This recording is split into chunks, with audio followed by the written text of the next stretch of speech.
Akkam jirtan kabajamtootaa fi jaallatamtoota karaa YouTube Zakir Iluu sagantaa qopheeffadhee dhufaatii Jawar Muhammad irratti jechuudha karaa walaloo qopheessee dhiyaadhee ture. Waltajjii sanarratti hiree hin arganne jechuudha isiniif dubbisuudhaaf. Kanaafuu walaloo kana isiniif dubbisuuf yarraa karaa YouTube Zakir Iluutiin isiniif dhufeeti jira. Akkana caqastan abdiin qaba.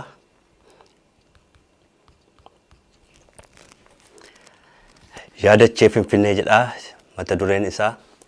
Yaadachee Finfinnee dubbadhu haqumaa yoo Oromoon taane nun fixin hadhumaa siif jennee roorrifamnee keessarra raafamnee beekaa fi wallaalaan sirratti ajjeefamnee beekaa fi wallaalaan sirratti ajjeefamnee biyya ambaa teenyee walitti guuramnee shamaraaf dargaggoon walii wallaalamnee qabsaa siyaasaa Oromoo Finfinnee guuramnee eenyu nuuf dubbata har'a kijibamnee amaanaa Oromoo abiitti kennannee akka hin jiraanne qawwee deebifamnee bifa amantummaan hamma ajjeefamnee bifa amantummaan hamma ajjeefamnee. Wallahi dhagahii abinuuf hin taatu Oromoo ajjeeftee jiraachuu sin taatu qawween nu ajjeeftee seenaa sitti taatu qawween nu ajjeeftee seenaa sitti taatu. Dhiiga Oromoorraa har'a nama taatee Amaaraa caalchiftee Maqaleerra kaatee lafarraa nu fixuuf har'a abdiin kaatee akka nun bulchine mormiin kunoo kaatee akka nun bulchine mormiin kunoo kaatee. Dhiiga Oromoorraa beekumsaan nuuf kaatee nafxenyaa wajjiniin gufuu nutti taatee kan sabaaf dubbatu Jawaritti kaatee maal sitti balleessee Jawaritti ol kaatee akka hin jiraanne hidhaatti sahaatee akka hin jiraanne hidhaatti sahaatee.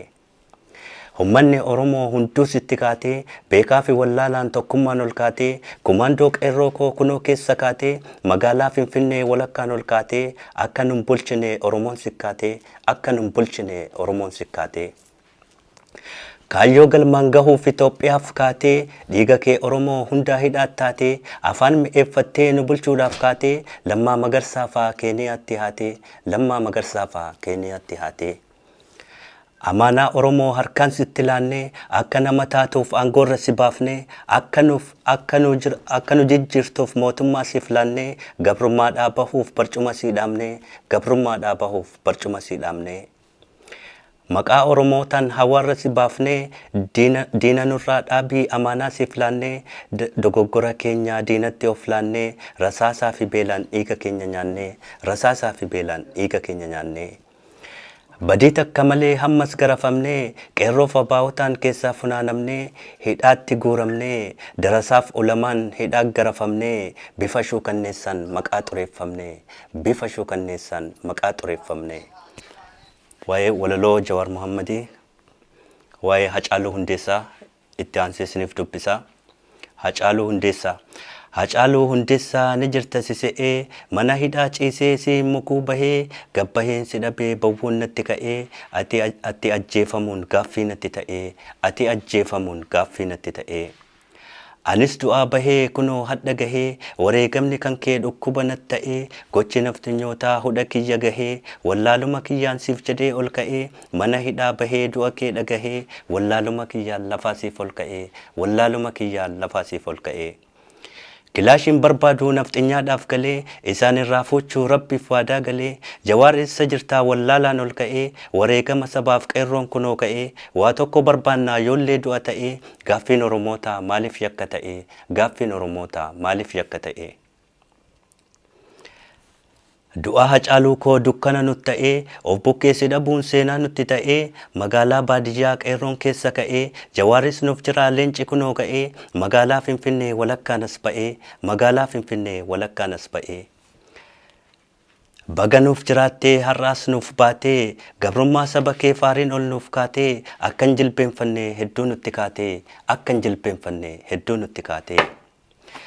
Gocha saba keetiif halkan guyyaa kaatee Oromoo jijjiiruuf dhugaadhaan nuuf kaatee jiraadhoo nuuf bulii har'a abbaa nuuf taatee gabrummaa saba kee falmatte ol kaatee gabrummaa saba kee falmatte ol kaatee. Baga nuuf jiraattee har'a gannuuf baatee hidhaa gannuuf baatee qeeransa qeerroo koo walakkaadhaan kaatee hacuucama sabaaf dhugaan ol nuuf kaatee beekumsaaf siyaasaan addunyaarra kaatee kaayyoo galmaan gahuun kunoo hamma taatee kaayyoo galmaan gahuun kunoo hamma taatee.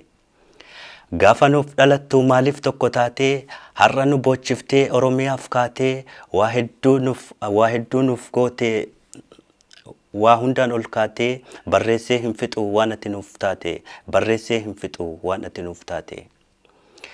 Hunduuna of golchaa bawwuun natti kaatee ijaan si arguun koo bilisummaa taatee carraa nuuf kennitee abbaa keenya taatee walitti nu qabdee hambaa keessa kaatee akka addaan hin baaneef hedduu nutti kaatee akka addaan hin baaneef hedduu nutti kaatee.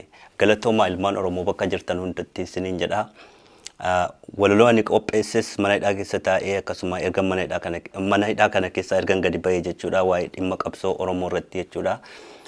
Hedduu isiniif qopheesseetti jira. Kanaaf walaloo lamman kana jechuudha dhufaatii Jawaar irratti isiniif dubbisuudhaaf hiree waan hin arganneef jechuudha karaa YouTube Zaakirii Luutiin dhufee har'a isiniif dubbisee jira. Galatoomaa isiniin jedha.